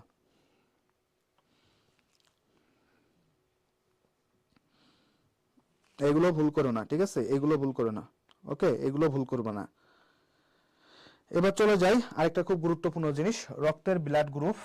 ব্লাড গ্রুপ নিয়ে কথা বলবো এখন, একটু ব্লাড গ্রুপ নিয়ে কথা বলি। ব্লাড গ্রুপ, তো ব্লাড গ্রুপ এটা আছে কার্ল ল্যান্ডস্টেইনার। ব্লাড গ্রুপ এটা নির্ধারণ করেন মানুষের ব্লাড গ্রুপটা কোন ধরনের হয়? এভিও। মানুষের ব্লাড গ্রুপটা কেমন হয়? এভিও, বুঝছো? এভিও টাইপের। এটা আছে কার্ল ল্যান্ডস্টেইনার। কে করেছে এটা? Karl Landsteiner, Karl Landsteiner. তো দেখো আমাদের এখান থেকে দুইটা কোশ্চেন আসবে, সর্বজনীন গ্রহিতা, আরেকটা হচ্ছে সর্বজনীন দাতা। তো এখানে দুইটা শব্দ একটু মনে রাখবা। যদি তোমাকে বলে ভাইয়া সর্বজনীন গ্রহিতা, এই শব্দটা বলছে, স্পেসিফিক ভাবে যদি জানতে চাও তাহলে সেটা হয়ে যাবে ও এবি প্লাস। কি হয়ে যাবে? গ্রহিতা মানে যে গ্রহণ করে, এবি প্লাস।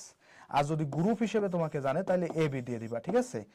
দাতা যদি বলে ও নেগেটিভ, বাট যদি তোমাকে বলে গ্রুপ হিসেবে তাহলে সেক্ষেত্রে দিবা ও গ্রুপ, কথাটা ক্লিয়ার কিনা, ভালো করে বুঝতে পারতেছো কিনা একটু খেয়াল করো। তাহলে আমাকে যদি বলে সর্বজনীন গ্রহীতা, সর্বজনীন গ্রহীতা যদি বলে এমনিভাবে যদি বলে তাহলে এবি প্লাস, বাট গ্রুপ হিসেবে বললে এভি। আর যদি সর্বজনীন দাতা বলে তাহলে ও মাইনাস, আর যদি গ্রুপ হিসেবে বলে তাহলে সেক্ষেত্রে কি দিব, ও দিয়ে দিব। সেক্ষেত্রে কি দিয়ে দিব, ও দিয়ে দিব। জাস্ট শুধু ও দিলেই আমাদের কাজ শেষ, কাজ শেষ, বুঝছো, কাজ শেষ। একটু সুন্দর করে মনে রেখো, কাজ শেষ। এবং রক্ত যেদিন পড়াইছি সেদিন মোটামুটি অনেক কিছুই পড়াইছি, এগুলো নিয়ে আর কিছু বলার নাই। তো দেখো আমাদের আর এইচ যেটা আছে, এই যে প্লাস মাইনাস হয়, এটা মূলত হয় আর এইচ ফ্যাক্টরের কারণে। অর্থাৎ এটা একটা মনে করো যে এন্টিজেন আর এইচ ফ্যাক্টর, যেটাকে বলা হয় আর এইচ ফ্যাক্টর বলা হয় তাকে। এই যে আর এইচ ফ্যাক্টর যে এন্টিজেনটা আছে এটার উপস্থিত অ্যান্টিবডিকে অ্যান্টি আর এইচ ফ্যাক্টর বলে। তো অ্যান্টিবডিকে অ্যান্টি আর এইচ ফ্যাক্টর বলে। এর আর এইচ ফ্যাক্টর উপস্থিত থাকলে প্লাস, না থাকলে মাইনাস, এরকম ভাবে আর কি সিকোয়েন্স হয়। তো বাবা সরি সাধারণত আছে মার পেটের ভিতরে বাচ্চা থাকে। তো বাচ্চার রক্ত যদি পজিটিভ হয়, মা যদি নেগেটিভ হয়, বা মা যদি পজিটিভ হয় বাচ্চা যদি নেগেটিভ হয়, তখন কিন্তু অনেক ধরনের কমপ্লিকেশন দেখা যায়। তো আর এইচ ফ্যাক্টরের কারণে সবচেয়ে বেশি যে কমপ্লিকেশনটা দেখা যায় সেটার নাম আমি একটু লিখে দেখছি, erythroblastosis. Erythroblastosis fetus, erythroblastosis fetus, বুঝছো, এই জিনিসটা আছে সব থেকে বেশি দেখা যায়, এরিথ্রোব্লাস্টোসিস ফিটাস। এই জিনিসটা আরএইচ ফ্যাক্টরের প্রবলেমের কারণে, মা যদি প্লাস ছেলে যদি মাইনাস, অথবা মা যদি প্লাস ছেলে যদি মাইনাস হয়, তাহলে এই প্রবলেমটা বেশি দেখা যায়, এরিথ্রোব্লাস্টোসিস ফিটাস। অর্থাৎ মা দেখবা যে ছেলের মাথা হয়তো একটু কম হয়ে যাচ্ছে, বুঝছো, কম হচ্ছে, বা ইত্যাদি ইত্যাদি ইত্যাদি ইত্যাদি এই ধরনের প্রবলেম দেখা যায়। আবার একটু লিখে নাও, আরএইচ ফ্যাক্টরের কারণে যে সমস্যাটা সবচেয়ে বেশি দেখা যায় সেটা হচ্ছে erythroblastosis fetus, erythroblastosis fetus, erythroblastosis fetus, erythroblastosis fetus, erythroblastosis fetus. Okay, এরপরে চলে যাই। এবার দেখো আমাদের খুব কমন একটা ডিজিজ রয়েছে, সেটা হচ্ছে লাল সবুজ বর্ণান্ধতা। লাল সবুজ বর্ণান্ধতা, ঠিক আছে। তো লাল সবুজ বর্ণান্ধতা এই ডিজিজটা সাধারণত ছেলেদের হইলে বা মেয়েদের হইলে খুব সমস্যা। তো আমি ছেলে মেয়েদেরকে বলি বিয়ের আগে বেশ কিছু টেস্ট করা উচিত, বিশেষ করে রক্ত টেস্ট করা উচিত, নাইলে তো ওই যে হিমোফিলিয়া বা আরএইচ ফ্যাক্টরের প্রবলেম হবে কিনা সেটা একটু দেখা দরকার, তাই না? এছাড়া লাল সবুজ বর্ণান্ধতা টেস্ট করা তো খুব ম্যান্ডেটরি একটা বিষয়। ধরো এখানে কি হয়, লালকে দেখে হচ্ছে সবুজ, লালকে দেখে কিসে সবুজ, লাল, এই লাল রঙকে সে কি দেখবে, সবুজ দেখবে, বুঝছো, সবুজ গ্রিন। আর সবুজকে সে কি দেখবে, লাল, বুঝছো, এইরকম বিষয়। লালকে সে সবুজ দেখে আর সবুজকে দেখে কি গ্রিন। জাস্ট এই কথাটা একটু মনে রেখো। তো দেখবা যে ট্রাফিক পুলিশের সময় এখানে বিভিন্ন ধরনের লাইট থাকে, তো তার মধ্যে লাল লাইট মানে কি, বন্ধু থামতে হবে। তো ও যখন লাল লাইট জ্বালাবে ও ভাববে কি যাইতে হবে, তো ও যখন যাবে তখন বিপরীত পাশ থেকে গাড়ি এসে কি করে দিবে, ইন্নালিল্লাহি ওয়া ইন্না ইলাইহি রাজিউন করে দিবে, তাই না? খুব সহজ একটা বিষয়। তো এইভাবে আসলে এই জন্য লাল সবুজ বর্ণান্ধতা টেস্ট করা খুব দরকার, খুবই দরকার। তো সেক্স লিঙ্গের সাথে বা জন্মের যে আছে, সেক্স লিঙ্ক ডিসঅর্ডার আছে কিছু, সেক্স লিঙ্ক ডিসঅর্ডার। তো আমি কয়েকটা ডিসঅর্ডারের নাম লিখে দিচ্ছি, disorder, sex link disorder বা ডিজিজ যেটা বলো, ডিস সেক্স লিঙ্ক কিছু ডিসঅর্ডার আছে, সেটা একটু লিখে নাও। সেক্স লিঙ্ক ডিসঅর্ডার এর মধ্যে তুমি প্রথম যেটা বলতে পারো সেটা হচ্ছে ভাইয়া লাল সবুজ বর্ণান্ধতা। লাল সবুজ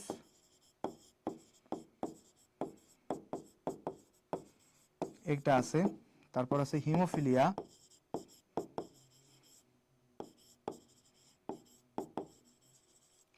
এই আর একটা 3 নাম্বার, রাতকানা 4 নাম্বার, মাস্কুলার ডিস্ট্রফি।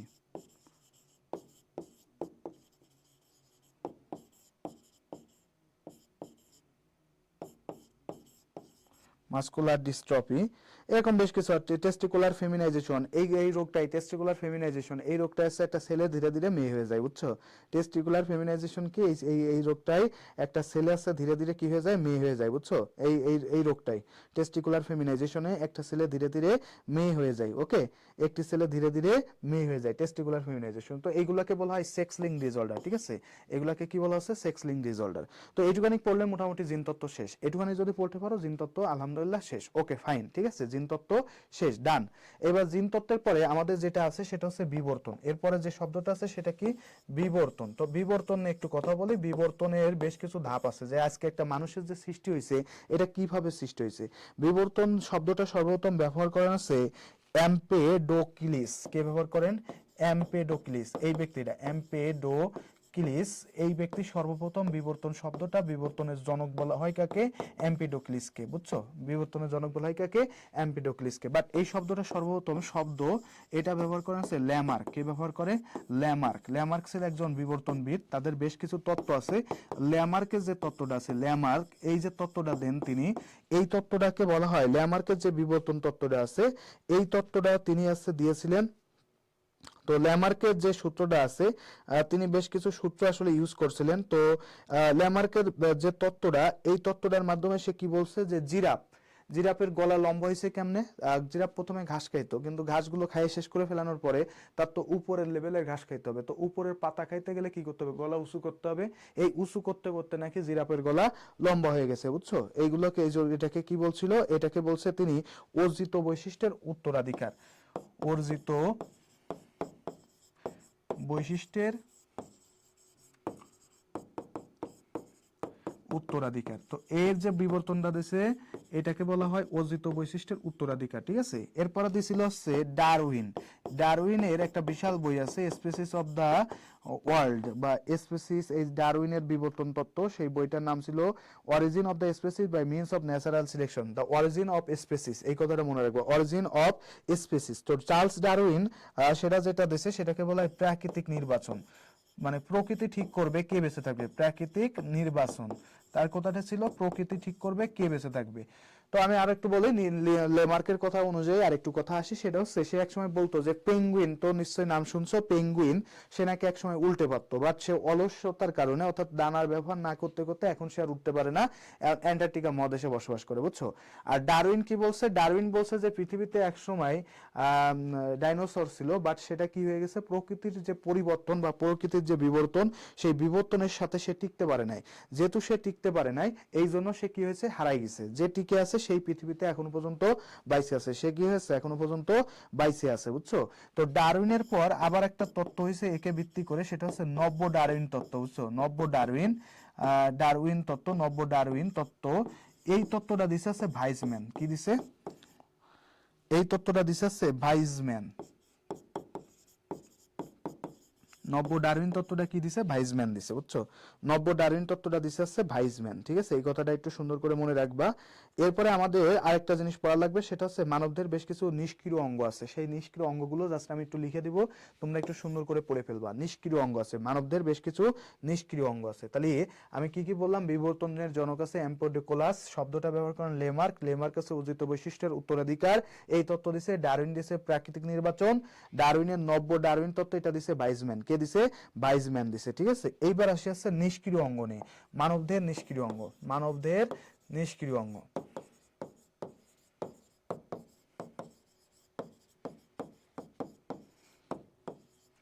তো মানবদের বেশ কিছু নিষ্ক্রিয় অঙ্গ আছে, এর মধ্যে ফার্স্ট অফ অল প্রথম যেটা আছে সেটা হচ্ছে অ্যাপেন্ডিসাইটিসের যে অ্যাপেন্ডিসাইটিস আমরা ব্যবহার করে থাকি, অ্যাপেন্ডিক্স, তাই না, বৃহদান্তের সাথে যুক্ত, সিকামের সাথে, বৃহদান্তের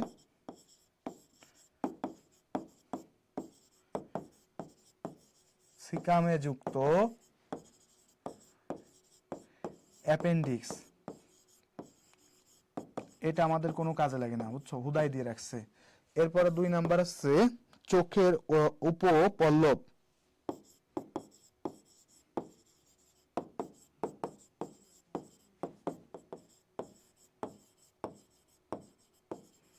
চোখের ভিতর উপপল্লব। 3 নাম্বার যেটা পড়বা সেটা হচ্ছে আক্কেল দাঁত।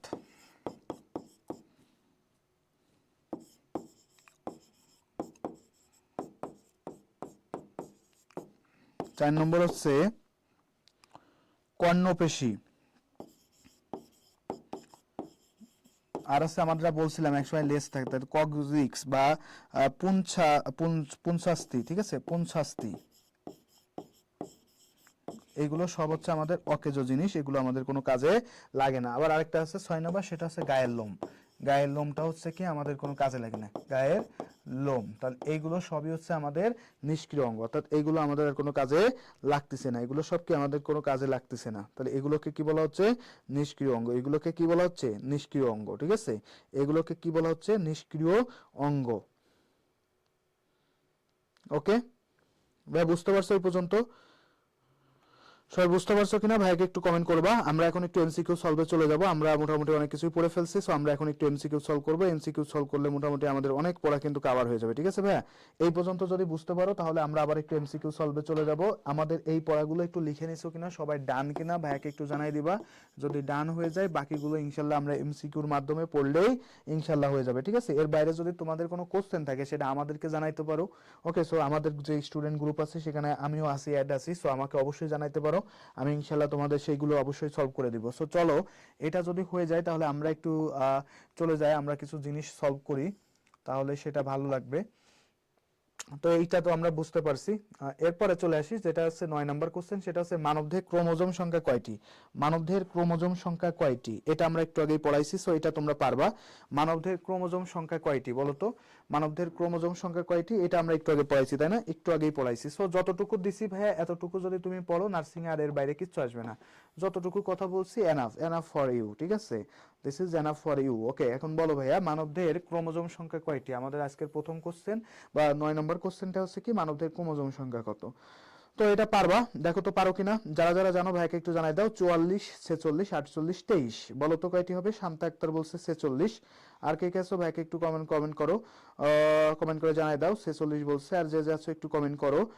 ওকে, ঈশ্বর জান বলছে 46, ফারহানা ইসলাম বলছে ভি, অর্থাৎ 46। Subarna V, very good. আর যারা যারা আছে সবাই কমেন্ট করবা। ঈশ্বর জান, তাহিয়া ইসলাম 46। সবাই কমেন্ট করো এবং জানাই দাও যে উত্তরটা কি হয়ে যাবে। আমরা এখন এমসিকিউ সলভ করাটা আমাদের এখন ম্যান্ডেটরি বিষয়। মাহিম ইসলাম সবাই মোটামুটি বলছে 46, তো তাহলে এটার উত্তর কি হয়ে যাবে? 46। এর মধ্যে 44টি হচ্ছে অটোসোম আর 2টি হচ্ছে সেক্স ক্রোমোজোম, এগুলো মোটামুটি তোমরা জানো। এরপর চলে যায় বিবর্তনের ধারণা প্রথম দেন কে? বিবর্তনের ধারণা প্রথম দেন কে? আমরা বলছি যে বিবর্তন বিদ্যার জনক হচ্ছে ল্যামার্ক, বাট বিবর্তন শব্দটা প্রথম ব্যবহার করছে কে একটু বলো তো? সরি, বিবর্তন তন্ত্রের জনক হচ্ছে এম্পেডোক্লিস, এম্পেডোক্লিস, বাট বিবর্তন ধারণা প্রথম দেন কে, অর্থাৎ বিবর্তনের শব্দটাই প্রথম ব্যবহার করছে কে? বলতো, এটা পারা উচিত তোমাদেরকে। Mendel, Lamarck, Darwin, Hodson. কে হবে ভাইয়া বলতো? এটার উত্তর কি হতে পারে? এটাও তোমাদেরকে একটু আগে পড়িয়ে আনলাম, সো সেখান থেকে এই কোশ্চেনটা আসছে, সো সেই কোশ্চেনটার উত্তর দিয়ে ফেলো তো। এই কোশ্চেনটার উত্তর কি হতে পারে সবাই একটু জানাই দাও তো। ওকে, মুশফিকা ইকবাল মুন বলছে, ও একবার এ বলছে আর একবার বি বলছে। ঈশ্বর জান বলছে ভি। সাবাস। আর কে কাছে ভাই একটু জানাও, আমি একটু আগে পড়ায় নিয়ে এসেছি। ফারহানা ইসলাম বলছে ভি, ভেরি গুড। এটা আমাদের 10 নম্বর কোশ্চেন। শান্তা আক্তার বলছে ল্যামার্ক। ওকে, সাবাস। আর কে কাছে সবাই একটু কমেন্ট করবো, ভাইয়াকে একটু জানাই দাও। সবার একটু কমেন্ট চাচ্ছি যেন ভাইয়া জানতে পারে যে আসলে স্টুডেন্টরা বুঝতে পারতেছে কিনা। ঠিক আছে, প্র্যাকটিস, সাথে সাথে প্র্যাকটিস। আমি সবসময় বলি আমাদের এখানে সাথে সাথে প্র্যাকটিসের সুবর্ণ একটা সুযোগ রয়েছে। সো ভাইয়াকে বলে দিচ্ছি, ভাইয়া তোমাদেরকে বলে দেয় এটা হচ্ছে লেমার্ক হবে। প্রথম ব্যবহার করছে কে? লেমার্ক। তো বিবর্তন সম্পর্কে প্রথম ধারণা দিছে কে? লেমার্ক দিছে। ঠিক আছে, ওকে। চলো পরের কোশ্চেনটা তাহলে একটু সলভ করে ফেলি। তো এরপরে যে কোশ্চেনটা আছে সেটা হচ্ছে প্রাকৃতিক নির্বাচন তত্ত্ব প্রস্তাব করেন কে? প্রাকৃতিক নির্বাচন, প্রাকৃতিক নির্বাচন এই তত্ত্বটা দিছে কে? প্রাকৃতিক নির্বাচন এই তত্ত্বটা দিছে কে? একটু আগে বলছি বিবর্তনের যে তত্ত্বগুলো আছে, দুইটা তত্ত্ব আমরা মেইনলি পড়ে থাকি। তো এখন দিছে প্রাকৃতিক নির্বাচন এই তত্ত্বটা দিছে কে? প্রাকৃতিক নির্বাচন তত্ত্বটা দিছে কে? কে কে জানো ভাইকে একটু জানাই দিবা।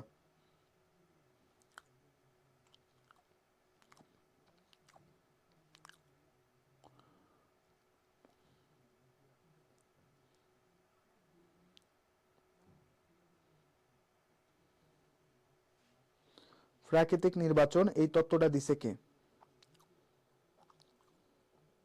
ওকে, একটু কমেন্ট করো ভাইয়া, কে একটু কমেন্ট করে জানাই দাও। খুবই গুরুত্বপূর্ণ একটা কোশ্চেন দেওয়া হয়েছে। সো প্রাকৃতিক তত্ত্ব, এখানে মাহিম বলছে ভি, ইশরাত জাহান বি, সুবর্ণা আক্তার রাজে B, Shanta Afrin, Subarna, Shanta, very good. তাহলে এটা কি হয়ে যাবে? ডারউইন। প্রাকৃতিক তত্ত্ব হলে কি হবে? ডারউইন হয়ে যাবে, তাই না? সব সাবাস। চলো পরের কোশ্চেনটা তাহলে সলভ করে ফেলি। আমাদের এরপরে যে কোশ্চেন আছে, নতুন প্রজাতি সৃষ্টির প্রক্রিয়াকে কি বলা হয়? নতুন প্রজাতি সৃষ্টির প্রক্রিয়াকে কি বলা হয় একটু বলো তো। নতুন প্রজাতি, এটা সৃষ্টির প্রক্রিয়াকে কি বলা হচ্ছে? নতুন প্রজাতি সৃষ্টির প্রক্রিয়াকে কি বলা হয়? সবাই একটু কমেন্ট করে জানাই দাও। অভিযোজন, মিউটেশন, স্পেসিয়েশন, হাইব্রিড হাইব্রিডিনেশন। বলো এটা কি হবে? নতুন প্রজাতি সৃষ্টির প্রক্রিয়া, এটাকে কি বলে? নতুন প্রযুক্তি সৃষ্টির প্রক্রিয়াকে কি বলা হয়? নতুন প্রযুক্তি সৃষ্টির প্রক্রিয়াকে কি বলা হয়? নতুন প্রজাতি সৃষ্টির প্রক্রিয়াকে কি বলা হয়? নতুন প্রজাতি সৃষ্টির প্রক্রিয়াকে কি বলা হয়? তামান্না ইসলাম সন্ধ্যা যুক্ত আছে, বি বলছে, সাবাস। চলো পরেরটায় যাই, 12 নাম্বারটা উত্তর দিয়ে ফেলো সবাই, 12 নাম্বারের উত্তরটা দিয়ে ফেলো। আমি 12 নাম্বারের উত্তরটা চাচ্ছি তোমাদের থেকে, দেখি পারো কিনা তোমরা সবাই উত্তর দিতে। 12 নাম্বারের উত্তরটা সবাই একটু কাইন্ডলি ভাইকে একটু জানাই দিবা। 12 নাম্বারের উত্তরটা কি হবে? শান্তা আক্তার বলছে এ, শান্তা আক্তার এ বলছে। আর কে খেয়েছো ভাইকে একটু জানাও, এটা একটা শেখা খাওয়া কোশ্চেন হবে। ইশরাত জাহান বলছে বি, মাহিম ইসলাম ডি, হাইব্রিডাইজেশন। তারপরে তামান্না ইসলাম সন্ধ্যা বলছে এ, আফরিন সুলতানা শামিমা বলছে এ। ওকে, আর কে খেয়েছো ভাইকে একটু জানাও। সো নতুন প্রজাতির সৃষ্টির প্রক্রিয়া, এই যে নতুন প্রজাতির সৃষ্টির প্রক্রিয়া আছে না, এটাকে বলা হয় স্পেসিয়েশন। এটাকে কি বলা হয়? স্পেসিয়েশন। অভিযোজন মানে হচ্ছে তুমি একটা পরিবেশের সাথে খাপ খাওয়াচ্ছ। অর্থাৎ আমি জীবটা, ধরো আমরা বর্ষাকাল থেকে কিসে আসছি? শীতকালে আসছি, বা গরম থেকে শীতকালে আসছি। এই যে গ্রীষ্ম থেকে শীতে আসছি, আমি শীতকালে যে নিজেকে খাপ খাওয়াই নিতে পারতেছি, এটা হচ্ছে অভিযোজন। সো আমার নতুন কিছু সৃষ্টি হচ্ছে না। আমি আগে নাজমুল ছিলাম, আমি এখন আসছে অন্য কিছু হয়ে যায়নি, তাই না? আমার নাম গরু হয়ে যায়নি, আমার নাম মনুমিয়া হয়ে যায়নি, আমার নাম আক্কাস হয়নি, আক্কাস হয়েছে, আক্কাস হয়নি, আমি নাজমুল নাজমুলই আছি। সো এটা হচ্ছে অভিযোজন। এবার মিউটেশনটা কি? মিউটেশনটা হচ্ছে আমার আগের থেকে যদি বাড়ে, বা আগের থেকে যদি বাড়তে থাকে, বা আগের থেকে যদি কমতে থাকে, সেটা কি হবে? মিউটেশন। মিউট হয়ে যাওয়া, মিউট হয়ে যাওয়া, অর্থাৎ একটার সাথে আরেকটা যুক্ত হয়ে যাওয়া, আরো বেশি কাভারেজ দেওয়া, ঠিক আছে? এটা হচ্ছে মিউটেশন। হাইব্রিডাইজেশন মানে কি? আমার সাথে মনে করো এমন আছি, আমার লম্বা চম্বা বানাই দিল, ঠিক আছে, আমাকে একটা অন্যরকম বানাই দিল, হাইব্রিড করে ফেললো, তাহলে সেটা হচ্ছে হাইব্রিডাইজেশন। বাট উত্তরটা কি হয়ে যাবে ভাইয়া? এটা হয়ে যাবে স্পেসিয়েশন। এটার উত্তর কি হয়ে যাবে? স্পেসিয়েশন, ঠিক আছে? এটার উত্তর কি হয়ে যাবে?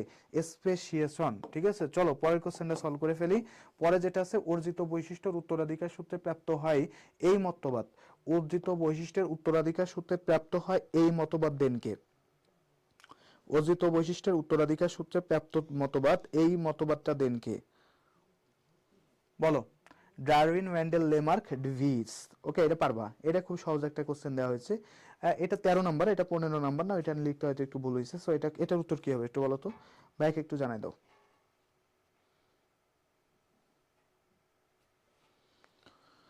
ওকে, যারা যারা যুক্ত আছো সবাই অবশ্যই যুক্ত থেকে এবং শেষ পর্যন্ত থাকা লাগবে, এটা হচ্ছে আমার কথা। কারণ হচ্ছে কি, হাডুডু খেলার মতো যদি তুমিও আসলে বিভিন্ন জায়গায় ছুটতে থাকো, দিন শেষে আসলে পড়াশোনা কিচ্ছু হবে না, বুঝছো? সো এজন্য সব পড়া লাগবে। মাহিম ইসলাম বলছে সি, শান্তা আক্তার বলছে বি, ম্যান্ডেল বলছে, ম্যান্ডেল কিন্তু কোনো বিবর্তন তত্ত্ব দেয় নাই, ওর আছে জিন তত্ত্ব। ফারানা ইসলাম সি, মাহিম ইসলাম সি, তামান্না বলছে সি, আফরিন বলছে সি, সুবর্ণা বলছে সি, আফরিন সুলতানা বলছে সি, সাবাস।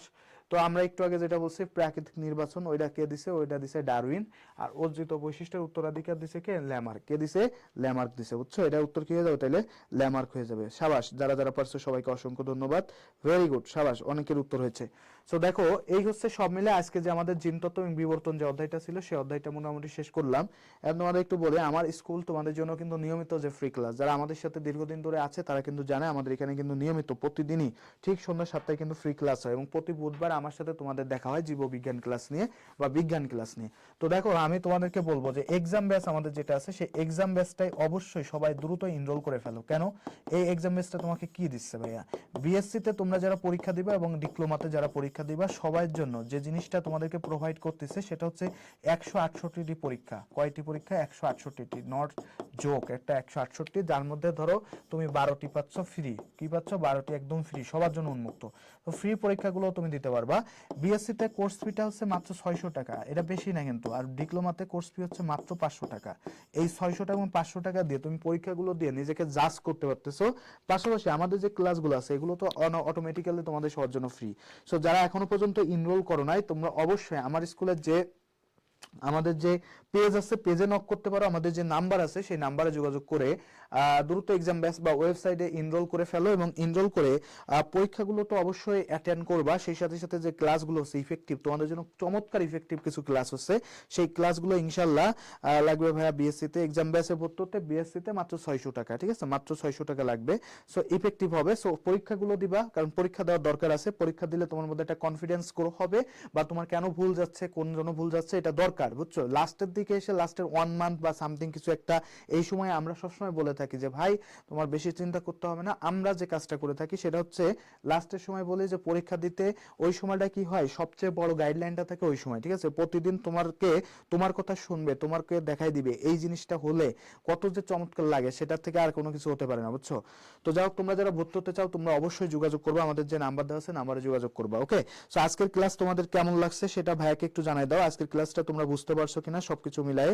সো আজকের ক্লাসটা তোমাদের কেমন লাগছে, কোনো অসুবিধা আছে কিনা তোমাদের, থাকলে ভাইয়াকে অবশ্যই জানাতে পারো, ভাইয়াকেও নক করতে পারো, আমাদের যে টিম আছে টিমকে নক করতে পারো, আমাদের যে গ্রুপ আছে সেখানে জানাতে পারো। জানালে ইনশাল্লাহ আমরা তোমাদেরকে সঠিক উত্তরটা বা সঠিক যে পরামর্শ সেটা ইনশাল্লাহ দিয়ে দিব। সো তোমাদের যদি কোনো সমস্যা থাকে সেটা অবশ্যই আমাদেরকে একটু জানাই দাও। ক্লাসটা কেমন লাগছে আর কোনো প্রবলেম আছে কিনা সেটা ভাইয়াকে একটু জানাও, দ্রুত জানাই দাও ইনশাল্লাহ।